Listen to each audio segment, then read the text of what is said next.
पिपी और गायब होती परछाइयों का रहस्य। विस्परिंग हॉलोज में एक ठंडी कोहरे भरी शाम को मेयर बम्बल्स के पास घबराया हुआ टक्स आया। शैडोज गायब हो रही हैं। पेड़, घर और यहां तक कि जानवरों की भी कोई शैडो नहीं दिख रही। ये सबको डरा रहा है।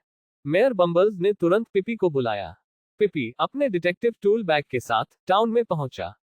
उसने देखा कि कुछ हिस्सों में शैडोज गायब थीं और यहां तक कि लाइब्रेरी में भी शैडोज नहीं थी। मिस स्क्रिबल उल्लू ने बताया कि books related to light and darkness गायब हो रही थी। पिपी ने ध्यान से देखा और जले हुए निशान और काले पार्टिकल्स पाए। फ्लॉपी कंगारू और रस्टी रैकून ने बताया कि उन्होंने एक काली आकृति को भागते देखा। सभी ने उसका पीछा किया और वह उन्हें एक पुरानी ऑब्जर्वेटरी में ले गया।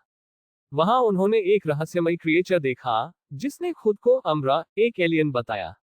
अम्ब्रा ने बताया कि वह शैडोज को अपनी दुनिया को बचाने के लिए कलेक्ट कर रहा था। अम्ब्रा ने समझाया कि शैडोज सिर्फ अंधकार नहीं होती, वे जीवों की ऊर्जा का अहम हिस्सा होती हैं, और बिना शैडोज के उसका संसार खत्म हो सकता है।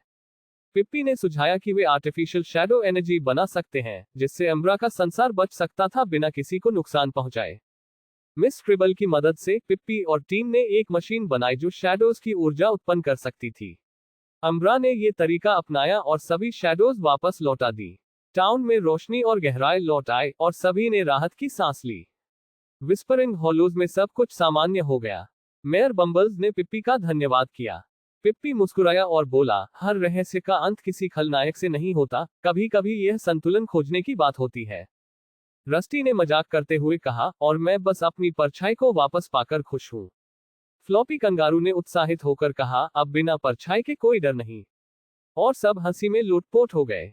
रात का आकाश फिर से ट्विंकलिंग स्टार्स से भरा था और विस्परिंग हॉलो ने शांति और खुशी की सांस ली। पिपी, जो हमेशा की तरह शांत और समझदार था, जानता था कि कभी कभी मुश्किलें हमें एक दूसरे के करीब लाती हैं।